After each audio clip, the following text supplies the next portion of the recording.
So you put together this roadmap. Maybe you got it from the firefighters, but you adapted it to this topic. Could you share that with us? Mhm. Well, I sat down and I thought about I wanted to capture what it was that I cobbled together over about a 5-year period of time without knowing balm existed, and because it was a roadmap that worked for me, and in the journey of trying to figure out, "Okay, how do I language this? How do I exemplify this?" One of the things that came up was the Firefighters Association framework of crisis, struggling, surviving, and thriving.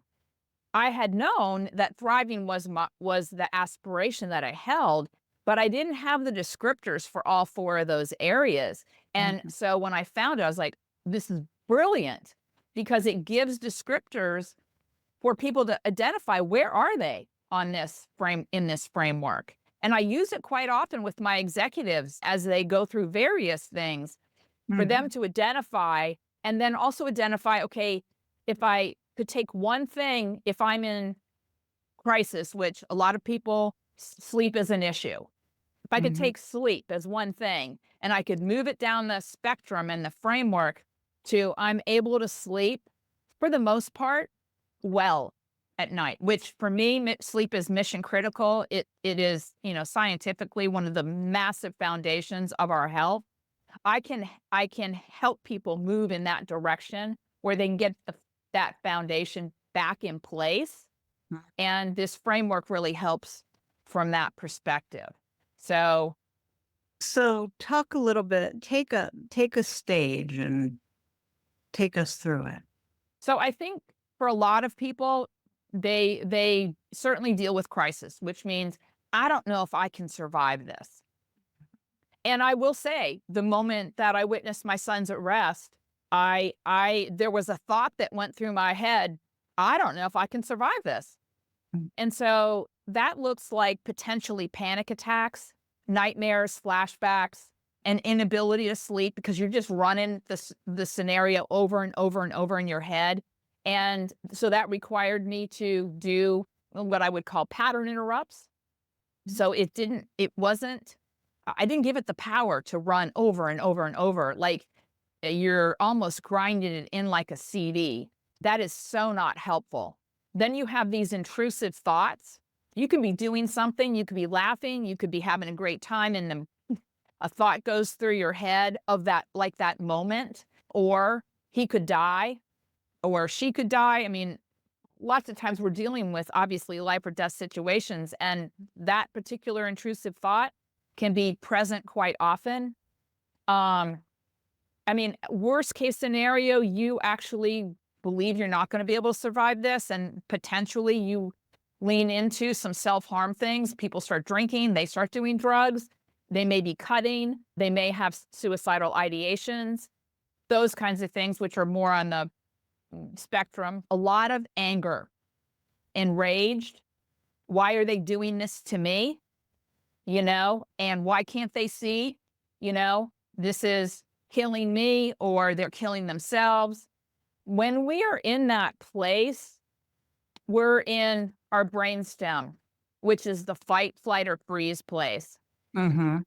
And so if we have any decisions to make, we better be really careful about those decisions because out of that space of fight, flight, or freeze, we're usually significantly hampered in the Mhm. quality of the decisions that we make.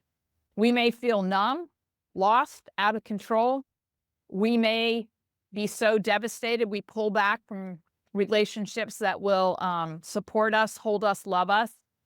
I think those are the major things. Yeah.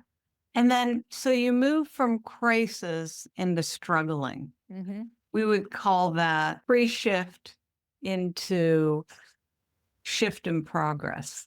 Yes. Yeah, I think that's a great way to put it. And so what struggling looks like is you're like working, working, working to get them fixed.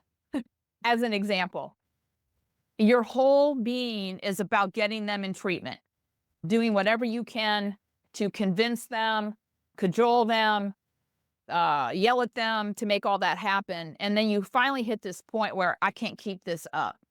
Mm. Like you're giving your life force energy completely away to something that you think you can control and you have no control over it. And so that can look like sadness, hopelessness, complete exhaustion. If you're working, poor performance at work, really, really poor decisions. Again, you kind of run through the I'm tired, I'm achy, I have pains in my body because you're holding that energy in your body. I mean, it will show up in all different kinds of configurations. You may get sick, restlessness, disturbed sleep, those kinds of things show up in that particular category. And then how does one move from crisis to struggling into surviving? So, again, like I said, with my clients, I show them this framework, ask them to identify where they are, and then Mhm. I simply ask them, are you open to shifting? Mm. And if so, what's one thing on this list that's getting in your way the most that you would like to shift? I just have them pick one because the Mhm. way that I think about it is we're like a tapestry. You pick Right, one that you pull that thread, it's going to affect all the rest of the threads. right. So I Yep. want them to be at choice in this Mhm. because it's their choice. So then they choose what they want to work on. And then we look at the framework and look at, okay, what do they believe that they could change and begin to move towards in that one area? Right. And they're You know willing to take it on. There's a right. commitment level of, 8 or higher on a scale of 1 to 10.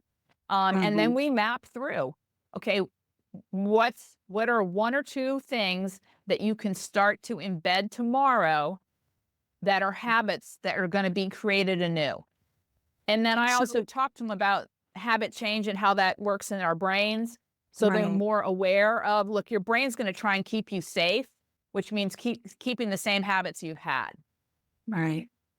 So it's interesting as I look at the roadmap, you're in crisis and then you're struggling, and at a certain point you start to survive, or is it more like crisis, struggle, and surviving are one thing? Because they seem very similar. They are similar. There are distinctions between them. There's a difference between I can't survive this and I can't keep this up. That's how I think about it. And then something isn't right is different than those two also. I have clients, I mean, I had a client last week that I met with who identified, I'm in all three of the front of these: crisis, struggling, surviving.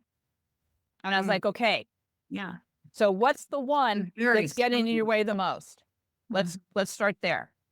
And if you look at can you even begin to entertain the notion mhm, of the corresponding statement that's in thriving? right, Because I do think, in some respects, this is bold work. This is kind of, so for some people, this is like mind bending work.